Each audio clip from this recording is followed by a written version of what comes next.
I found myself in a news story yesterday because I canceled a speech at Columbia University about a year ago, a little bit less than a year ago, about a year ago. I was invited to Columbia University to give a major speech. I was very honored to be invited to give this speech. I was surprised because I don't get invited to do too much stuff. But I was invited to give the Mamie and Kenneth Clark Distinguished Lecture at Columbia University. And if you don't know who Mamie and Kenneth Clark are, they did a very famous, they're psychologists who did very important work on race and Black children and identity more broadly. And they're known for the doll study. And this doll study was instrumental in helping advance Brown versus the Board of Education in 1954. It was a big part of the case. Anyway, a professor at Columbia University called me a while back and said, "Hey, we want to give you a racial justice award in honor of the Clarks." They said, "You come in April, you'll give a university-wide lecture, you'll get this big award, and we'll give you $10,000 as a prize." I said, "Say less. I like speaking.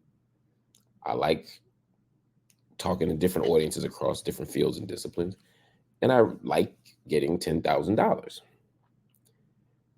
So as I was preparing my remarks and preparing my speech and getting everything ready this weekend, I got from a colleague a notice that there was a formal academic boycott against Columbia University where we were being asked not to go, not to show up to events, not to cancel talks there, et cetera, et cetera, et cetera. They weren't asking people who worked there to quit their jobs. They weren't asking people who had books on Columbia University Press to pull the book out. But they were saying we shouldn't be out there partnering with administration and academics there. It's really an institutional boycott. It's not an individual boycott. So I saw that boycott and I said, I can't go. I called my wife. She was like, you can't do this, right? I was like, should I go and like maybe speak and give the money away? Should I speak on the law? I'm trying to think of, she was like, she said, you cannot accept a racial justice award as kids are getting locked up. They're locking down the whole campus. You probably can't get on campus anyway. She was 100% right. She was 100% right. And so, and I'm getting literally as we speak, I'm getting a text that the president is calling the cops in 50 minutes. It's at midnight. I'm getting this text right now.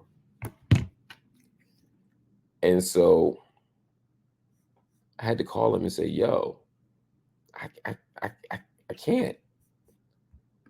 I couldn't sleep. I couldn't live with myself. So I made this post. I said on Wednesday, I'm scheduled to give the 2024 Mamie Phipps Clark and Kenneth B. Clark Distinguished Lecture at Columbia University. In light of the university's current repression and criminalization of students, as well as the present academic boycott of the institution, I have canceled my appearance and will not accept the accompanying $10,000 award. I urge Columbia University to meet each of the principled and reasonable demands of the boycott. I encourage everyone, but especially my academic colleagues, to stand in solidarity with Columbia University students and their marvelous militancy by honoring the boycott. Let us find inspiration and leadership in this new generation of freedom fighters as they engage in this beautiful, righteous, courageous, and uncompromising struggle for global freedom and justice. And got a lot of love, lot of love for it. Some people say, why would you post it? Why don't you just do it? I said, because part of what I'm trying to do is model something, right? It's important for people who pull out of the events to tell people they pulled out of the events. Otherwise, the people who are considering honoring the principle might feel like they're alone. But I want people to know you're not alone. There are a lot of us out here who are resisting and fighting and struggling and standing in firm solidarity. You need to know that. It's also important for Columbia to know that. Yo, folk dropping like flies. Maybe we need to do something different. And I wanted those students down there in the encampment to know that I'm with them, that I'm standing with them, that I'm supporting them, that I'm riding with them, that there is no part of me that is not supporting what they're doing.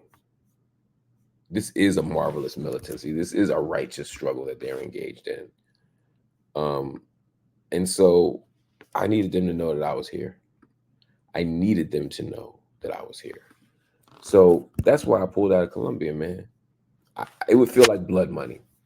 As long as Colombia is invested in institutions that sustain and normalize and even intensify the apartheid state of Israel, that continue to intensify the genocide in Gaza, then I ain't gonna be there. I can't, and neither should we. Neither should any of us.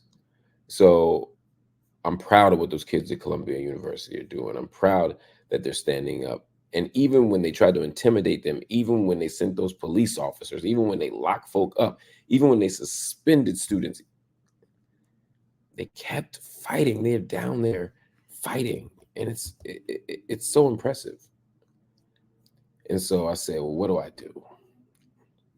So today, I made my way to Columbia University campus. And I did so because I, again, wanted to stand with these young people. I said, I can't go there for money, but I could go there. So I went and visited their encampment. And what you see in this encampment is, I mean, it was just so many young people, so many tents. They had a freedom library. They had a station for giving away, you know, mutual or you know, clothing and food. You know, they had a mutual aid kind of network going on. They had so much happening, and it was all so powerful and beautiful and filled with love. I was so inspired by this generation of people and by this location. It was just so special to me. And so I spoke to them today. I spoke to them for about 15, 16 minutes. I talked to them about justice. I talked to them about love. We talked about anti-Semitism, and we decried anti-Semitism. We said how awful it was, how we must struggle and fight against it at all costs. I also talked about what it means to fight for Palestinian freedom and liberation and what's at stake here as an ally. I'm not speaking for Palestinians. I'm only speaking for me and other allies.